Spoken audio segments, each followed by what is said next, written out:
বিসমিল্লাহির রহমানির রহিম। সুপ্রিয় শিক্ষার্থী বন্ধুরা, আজকে আমরা রিলেটিভ প্রোনাউন নিয়ে আলোচনা করব। গত ক্লাসে আমরা প্রোনাউনের পার্সোনাল প্রোনাউন সহকারে আরও কিছু গুরুত্বপূর্ণ প্রোনাউন এবং ক্লাসরুম প্র্যাকটিস করেছি। সাধারণত কম্পিটিটিভ এক্সামগুলোতে প্রোনাউনের ক্ষেত্রে আরও যে জায়গা থেকে বেশি প্রশ্ন আসে তার ভিতরে অন্যতম একটা হলো রিলেটিভ প্রোনাউন।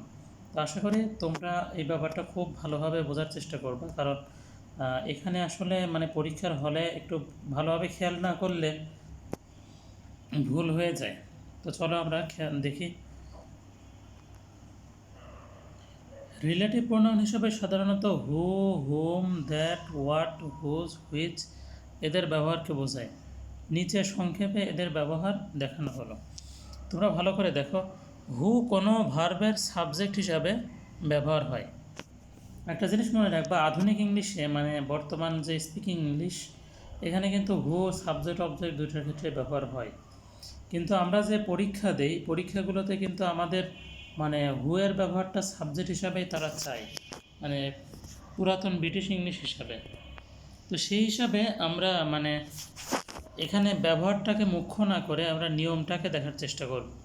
তোমরা যারা ইংলিশে অনেক এক্সপার্ট বা বিভিন্ন সময় বিভিন্ন ইংলিশ মুভি বা বিভিন্ন স্পিচ শোনো, তোমাদের কাছে কিন্তু হু এর ব্যবহারটা অবজেক্টের জায়গাও কারেক্ট মনে হবে, সাবজেক্টের জায়গাও কারেক্ট মনে হবে। সেজন্য নিয়মটা খেয়াল না করলে তোমরা কিন্তু অনেকে আছে পরীক্ষার হলে তোমরা অনেক সময় নিয়ম খেয়াল করো না। তোমরা করো কি, তোমাদের ব্রেন যেটা সিগন্যাল দেয় সেটা দাও। আর এটাই ভালো আসলে, সব নিয়ম মাথায় রেখে অ্যান্সার করা এটা আসলে ওইভাবে পসিবল হয়ে ওঠে না অল্প সময়ের ভিতরে। তবে তোমাদের কাছে রিকোয়েস্ট হলো, এই হুয়ের ব্যাপারটা তোমরা নিয়মটা খেয়াল করবা। আর নিয়মটা খুবই সহজ, যে ভার্বের সাবজেক্ট হিসাবে ব্যক্তিবাচক সাবজেক্ট হিসাবে হুয়ের ব্যবহারটা হয়। খেয়াল করে দেখো, the boy who did the work has come. খেয়াল করে দেখো, হু কাকে বোঝাচ্ছে? দ্য বয়কে বোঝাচ্ছে। The boy who did the work has come. তারপরে হুমের যে ব্যবহারটা সেটা আমরা খেয়াল করি। হুম কোনো ভার্বের অবজেক্ট হিসাবে বসে, তবে ওটা হতে হবে ব্যক্তিবাচক। খেয়াল করে দেখো, হি ইজ, একটু কালি চেঞ্জ করে নেই।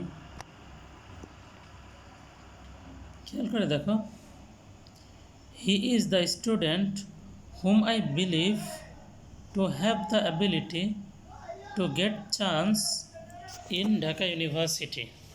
খেয়াল করে দেখো, হুমটা অবজেক্ট হিসাবে কীভাবে হয়েছে? He is the student. তো হুম আই বিলিভ, অর্থাৎ আমি যাকে বিশ্বাস করি, কী হিসাবে? টু হ্যাভ দ্য অ্যাবিলিটি, যে তার আছে সক্ষমতা, to get chance in Dhaka university, যে ঢাকা ইউনিভার্সিটিতে চান্স পাওয়ার সক্ষমতা আছে। তো এখানে তোমরা দেখতে পাচ্ছ, এই হির কিন্তু ভার্ব অলরেডি আছে, এই হির ভার্ব কিন্তু অলরেডি আছে ইজ, এবং তোমরা দেখতে পাচ্ছ আয়ের ভার্ব আছে বিলিভ। সুতরাং এখানে সাবজেক্টের কোনো ঘাটতি পড়ে নাই। আর সাবজেক্টের ঘাটতি না পড়ার কারণে তুমি কিন্তু অনায়াসে হুম দিয়ে দিবা। একটু পরেই আমরা এমন একটা নিয়ম শিখব যেখানে সাবজেক্ট অবজেক্ট গোনা লাগে। তবে আসলে আমার কাছে গোনাগুনির ব্যাপারটা ভালো লাগে না। আসল কথা হলো, আমার অর্থ দেখে বুঝতে যে ভালোটা লাগা, অর্থ দেখে বুঝে যেটা ভালো লাগে বা অ্যান্সার করতে মজা লাগে, সেভাবে সাবজেক্ট অবজেক্ট গুনতে আসলে বিরক্তি লাগে। তবে এটা কিন্তু খারাপ কোনো নিয়ম না। স্যারেরা চিন্তাভাবনা করেই এই শর্ট টেকনিকটা ছাত্রদেরকে দেয়। তোমরা এটা কাজে লাগাতে পারো পরে যখন আমাদের আসবে। দ্যাট কোনো ভার্বের সাবজেক্ট অবজেক্ট উভয় হিসাবে বসতে পারে, এবং সেটা ব্যক্তি বা বস্তুবাচক। অনেক সময় হয় কি, ইন্টারের যে প্রোনাউন রেফারেন্সটা আছে, সেখানে যে ছাত্ররা মনে করো গ্রামারে খুব বেশি ভালো পারে না, তাদেরকে এই টিপসটা দেওয়া হয় যে মনে করো দ্যাট বসায় দিয়ে আসতে হবে কোনো কিছু না পারলে। আসলে ব্যাপারটা কি, ওটা কারেক্ট হয় না তা না, কারেক্ট হয়। তবে আসলে কেউ যদি বুঝে আর কি, তখন সে কিন্তু বুঝতে পারে যে ছেলেটা আসলে পারে না। তো তার চেয়ে বড় ব্যাপার হলো, ওইখানে তো তোমার শূন্য স্থান থাকে, শূন্য স্থান পূরণ করতে হয়। সেখানে তুমি হুয়ের পরিবর্তে দ্যাট ব্যবহার করতেই পারো, কিন্তু এখানে তো তোমার এমসিকিউ কোশ্চেন থাকবে। তো সেখানে তোমার দ্যাট যদি না থাকে, তাহলে তো তুমি দিতে পারতেছ না। খেয়াল করে দেখো উদাহরণে, the man that I spoke to was kind minded. খেয়াল করে দেখো, এখানে দ্যাটের পরিবর্তে যদি আমি হুম দিতাম, the man hmm I spoke to, তাহলে কিন্তু হয়ে যেত। এখানে দ্যাটের ব্যবহারটা অবজেক্ট হিসাবে দেখাইছে। তো সেক্ষেত্রে মনে করো প্রোনাউন রেফারেন্সে কেউ যদি এখানে হু বা হুম বুঝতে না পারে এবং ব্যক্তি বস্তুও যদি না ধরতে পারে, সে কিন্তু সহজেই দ্যাট দিয়ে আসলে কিন্তু আনসারটা হয়ে যায়। তো তোমরা বুঝতেই পারতেছ যে সেটা ওই ইন্টারের গ্রামারের ক্ষেত্রে হইতে পারে, বাট এখানে কিন্তু সেটা অ্যাপ্লাই করলে আর হবে না। আচ্ছা, পরে আমরা যাই। হুজ আসলে কী জন্য বসে? আমরা সবাই জানি পসেসিভ অ্যাডজেক্টিভটা কী। খেয়াল করে দেখো,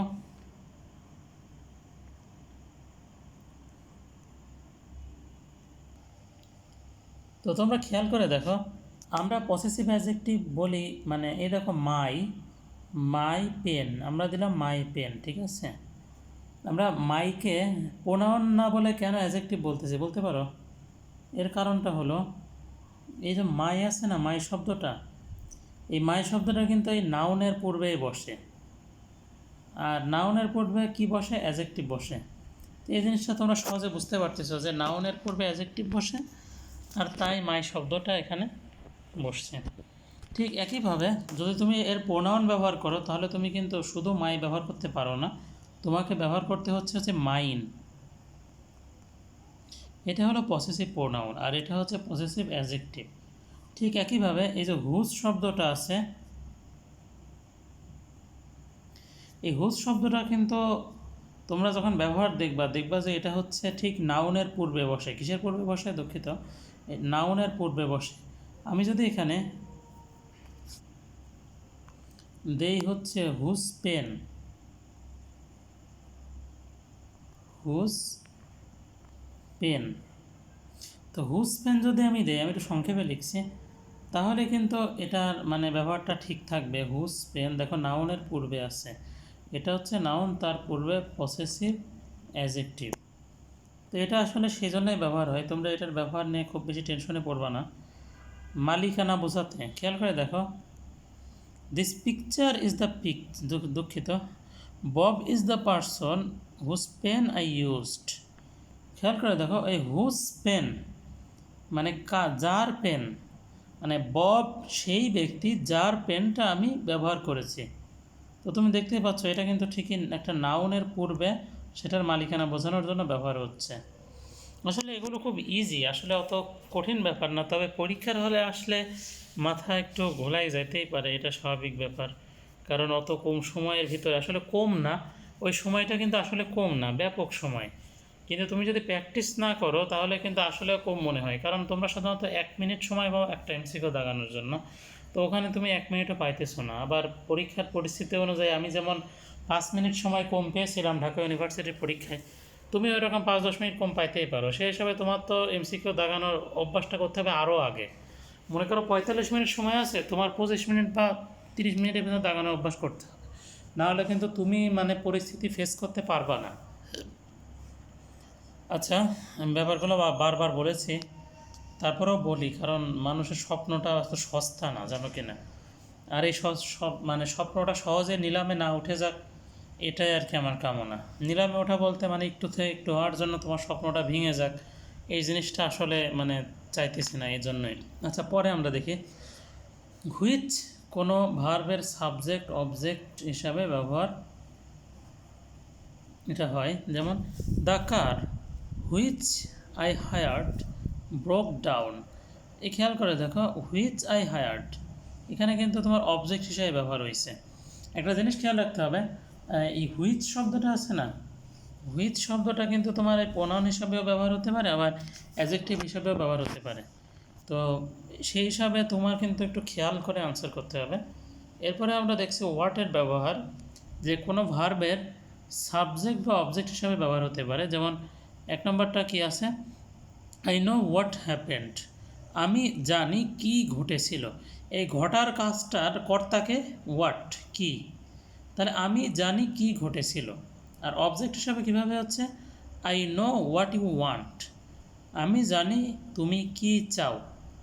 বা তুমি যদি একবারে সরাসরি অর্থ করো, আমি জানি কি তুমি চাও, তাহলে এখানে তুমি বুঝতেই পারছো কী দিয়ে প্রশ্ন করলে অবজেক্ট পাওয়া যায়, সেজন্য অবজেক্ট পাওয়া যাচ্ছে। আচ্ছা, এখন আমরা খেয়াল করি হু, হুম, হুজ এরা পার্সোনাল প্রোনাউনের তিনটি রূপভেদ। রিলেটিভ প্রোনাউন হিসাবে ব্যক্তিবাচকের পরিবর্তে এরা বসে। তার মানে হু, হুম, হুজ এরা পার্সোনাল প্রোনাউনেরই তিনটে রূপভেদ। রিলেটিভ প্রোনাউন হিসাবে ব্যক্তিবাচকের পরিবর্তে বসে, এটা আমরা কিন্তু বুঝে গেছি অলরেডি। তারপর দেখি এদের মধ্যে হু সাবজেক্টের পজিশনে বসে, অর্থাৎ সাবজেক্টের কাজ করে, এটা আমরা একটু আগে পড়লাম। আর হুম অবজেক্টের পজিশনে বসে, অবজেক্টের কাজ করে। আর হুজ হুজটা নাউন বা নাউন ফ্রেজের পূর্বে বসে মালিকানা অর্থাৎ পজেস এর সম্পর্ক স্থাপন করে। যেমন আই নো, আমি জানি, হুজ কার ইজ দ্যাট, যে হচ্ছে আমি জানি কার গাড়ি এটা। তো এখানে পসেসিভ বোঝাচ্ছে মূলত, মানে এখানে মূলত বোঝাচ্ছে হচ্ছে মালিকানা। পসেসিভ বলতে মালিকানা বোঝাচ্ছে। তারপর আমরা দেখি অনির্দিষ্টতা বোঝাতে রিলেটিভ প্রোনাউনের সাথে এভার যুক্ত হয়।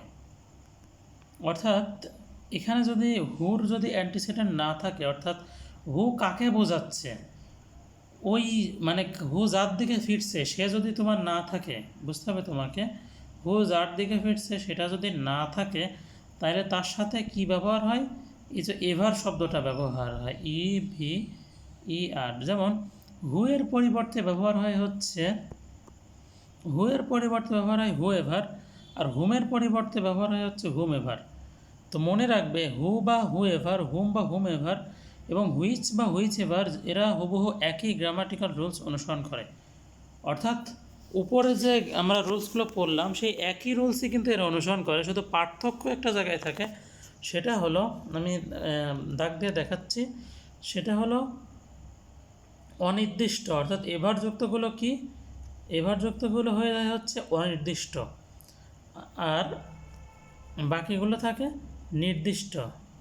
এই জিনিসটা তোমাকে একটু ভালোভাবে সুন্দরভাবে মাথায় রাখতে হবে যে এগুলো থাকে নির্দিষ্ট আর এভার যুক্তগুলো হয়ে যায় অনির্দিষ্ট। খেয়াল করে দেখো, the chief guest handed over the prize to dash had solve the quiz কি পারফেক্টলি। হ্যাঁ, মানে এখানে মানে অর্থটা এমন দাঁড়াচ্ছে যে চিফ গেস্ট প্রাইজটা তাকেই দিয়েছিল, মানে যেই পারফেক্টভাবে কুইজটা সলভ করেছিল তাকেই দিয়েছিল। সুতরাং তুমি বোঝো, তুমি বুঝতে পারছো যে নিচের সবগুলো হচ্ছে প্রোনাউন, হু প্রোনাউন, হুম প্রোনাউন, তারপরে হুম এভার প্রোনাউন, হু এভারও প্রোনাউন। এখন ব্যাপার হলো যে তুমি এখানে কি দিবা, মূলত তুমি কি এখানে হু দিবা বা হুম দিবা, এই দুইটা কিন্তু দিতে পারবা না।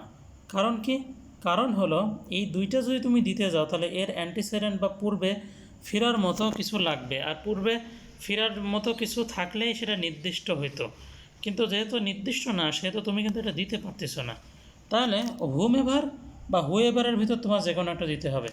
এবার খেয়াল করে দেখো তোমার কাছে কি মনে হচ্ছে, খেয়াল করে দেখো যে টুর পরের প্রিপজিশন বসে আর প্রিপজিশনের অবজেক্ট হিসাবে হুম বসার কথা, এরকম একটা জিনিস তোমার মনে হতে পারে।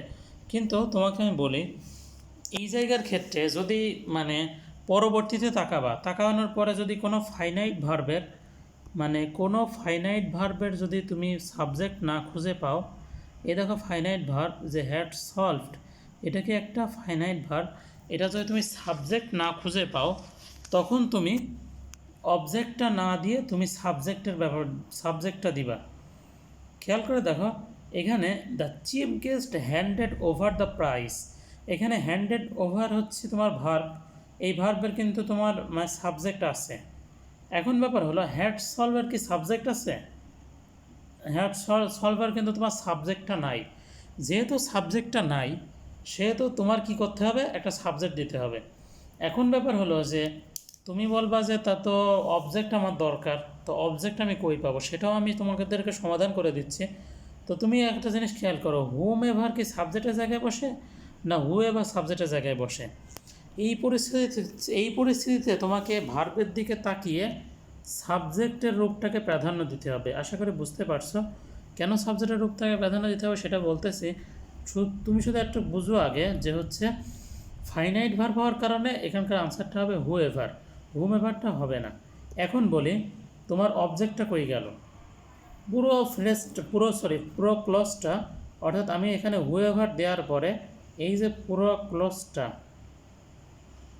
এই পুরো ক্লজটা আছে তোমার হচ্ছে ক্লজটা আছে অবজেক্টের স্থানে, O B J E C T. আশা করি তোমরা এই ব্যাপারটা ভালোভাবে বুঝতে পারছো। পুরো ক্লজটা আছে কিসের জায়গায়? অবজেক্টের জায়গায়। আর অবজেক্ট মানে যে জায়গায় থাকে সেই স্থানটা কিসের স্থান বলো তো দেখে? N O U N. সুতরাং এখন তোমরা বলো যে এই পুরো ক্লজটার নাম কি হচ্ছে? Noun clause. এখন ব্যাপার হলো তুমি যে অবজেক্ট খুঁজতেছো, এই অবজেক্ট মূলত তুমি একটা শব্দকে দিবা না, তুমি দিবা কি পুরো পুরো পুরো ক্লজটাকে তুমি অবজেক্ট বানাই দিবা। তো আশা করি তোমরা এই ব্যাপারটা বুঝতে পারছো। এই ব্যাপারটা এত জটিল না, আর এটা একটু মানে সলভ করতে গেলে ভালোই লাগে, মজাই লাগে। তো দ্বিতীয়টা দেখো, the chief guest handed over the prize to the boy. এখানে কিন্তু আমরা সুন্দর মতো একটা অবজেক্ট পেয়ে গেছি, টু দ্য বয়। এখন বলো এই দ্য বয় আসার কারণে এটা কি নির্দিষ্ট কাউকে বোঝাচ্ছে নাকি অনির্দিষ্ট কাউকে বোঝাচ্ছে? তোমাকে যদি আমি আরও সহজ করে বলি, বয়কে কিন্তু দি নির্দিষ্ট করছে, যদিও এটা এখানে মানে আলোচনার পয়েন্ট না। পয়েন্টটা হলো এর অ্যান্টিসিডেন্ট আছে কি না। তো এর অ্যান্টিসিডেন্ট কিন্তু অলরেডি আছে, অর্থাৎ তুমি সামনে যে রিলেটিভ প্রোনাউনটা দিতে যাচ্ছ এই জায়গাটায়, সেটার অ্যান্টিসিডেন্ট হলো দ্য বয়। এখন প্রশ্নটা হলো যেগুলো অনির্দিষ্ট সেগুলো কি তোমরা দিবা? খেয়াল করে দেখো এভার আছে, সুতরাং এই দুইটাকে তোমরা বাদ দিয়ে দাও। এখন প্রশ্ন হলো যে এখন তুমি কি দিবা? হু দিবা না হুম দিবা? তো ভালোভাবে লক্ষ্য করো, এখানে আমাদের পরবর্তী ফাইনাইট ভার্বের অবজেক্ট মানে সাবজেক্ট আছে কি না সেটা দেখতে হবে। পরবর্তী ফাইনাইট ভার্বটা হলো হ্যাড সলভড। এখন খেয়াল করে দেখো হ্যাড সলভের আগে কোনো সাবজেক্ট আমরা পাচ্ছি? আমরা কিন্তু এখানে কোনো সাবজেক্ট দেখতে পাচ্ছি না, এখানে কোনো সাবজেক্ট নাই, জিরো সাবজেক্ট। সেজন্য তুমি এখানে অবজেক্টের যে রূপটা আছে সেই রূপটা কেটে দাও, হুমটা কেটে দাও, তাহলে তোমার হুম হবে না, আর এই দুটো তো আগেই বাদ পড়ছে। কারেক্ট অ্যান্সারটা হয় হু। আশা করি তুমি ব্যাপারটা খুব ভালোভাবে বুঝতে পারছো।